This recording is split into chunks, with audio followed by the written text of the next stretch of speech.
चंद का जो भाषण है 1936 में प्रगतिशील लेखक संघ की अध्यक्षता करते हुए उन्होंने दिया था, उसके कुछ खास इम्पोर्टेंट अंश में पढ़ रहा हूँ। आपको अच्छा लगेगा और आप समझेंगे कि एक साहित्यकार की क्या ड्यूटी होती है, साहित्यकार को क्या सोचना चाहिए, किस तरह से सोचना चाहिए, उसका सोचने का लेवल क्या हो सकता है।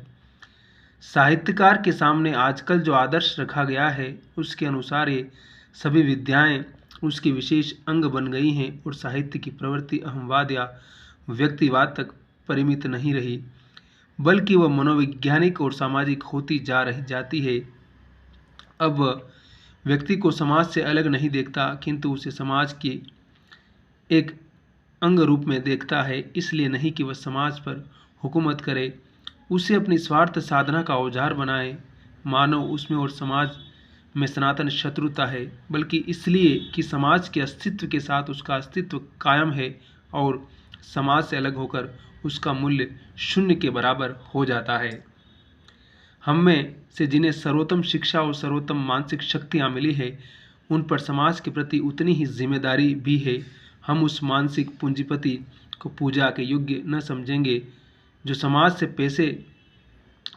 के पैसे से ऊंची शिक्षा प्राप्त कर उसे शुद्ध स्वार्थ साधना में लगाता है। समाज से निजी लाभ उठाना ऐसा काम है जिसे कोई साहित्यकार कभी पसंद न करेगा। उस मानसिक पूंजीपति का कर्तव्य है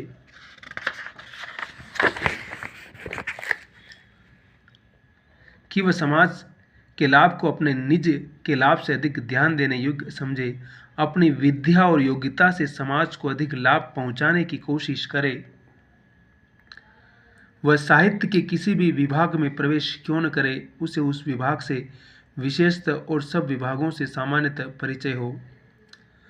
अगर हम अंतर्राष्ट्रीय साहित्यकार सम्मेलनों की रिपोर्ट पढ़ें तो हम समझेंगे कि ऐसा कोई शास्त्रीय, सामाजिक, ऐतिहासिक और मनोवैज्ञानिक प्रश्न नहीं है जिस पर उनमें विचार विनिमय न होता हो।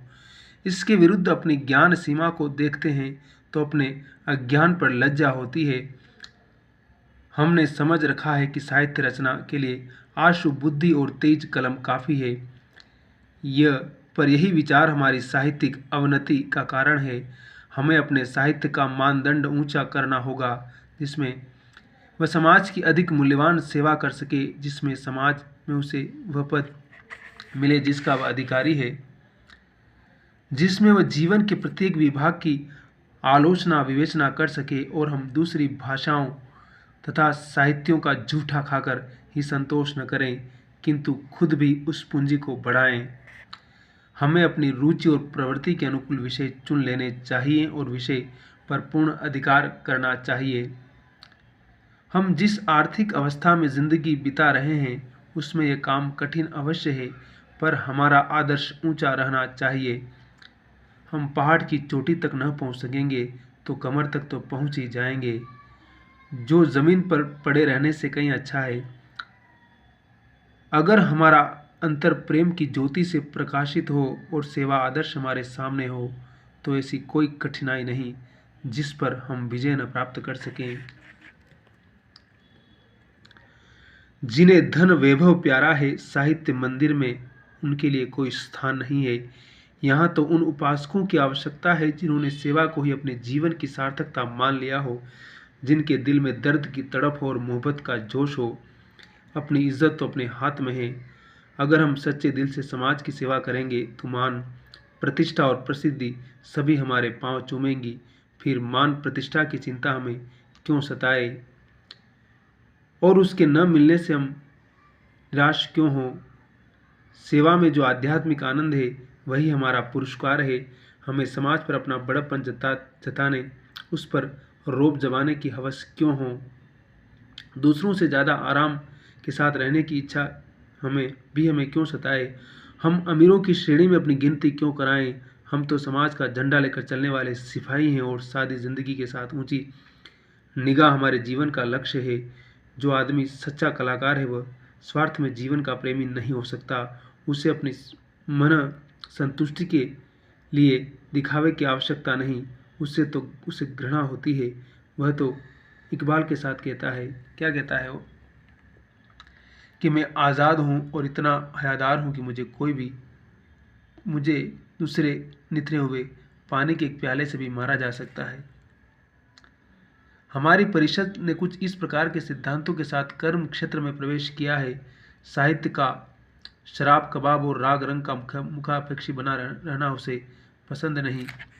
वह उसे उद्योग और कर्म का संदेश वाहक बनाने का दावेदार है। उसे भाषा में बहस नहीं, आदर्श व्यापक होने की भाषा अपने आप सरल हो जाती है। भाव सौंदर्य बनाव श्रृंगार से बेपरवाही दिखा सकता है। जो साहित्यकार अमीरों का मुंह धोने वाला है वह रईसी रचना शैली स्वीकार करता है। जो जनसाधारण का है वह जनसाधारण की भाषा में लिखता है। हमारा उद्देश्य देश में ऐसा वायुमंडल उत्पन्न कर देना है जिसमें अभिष्ट प्रकार का साहित्य संपन्न हो सके और पनप सके।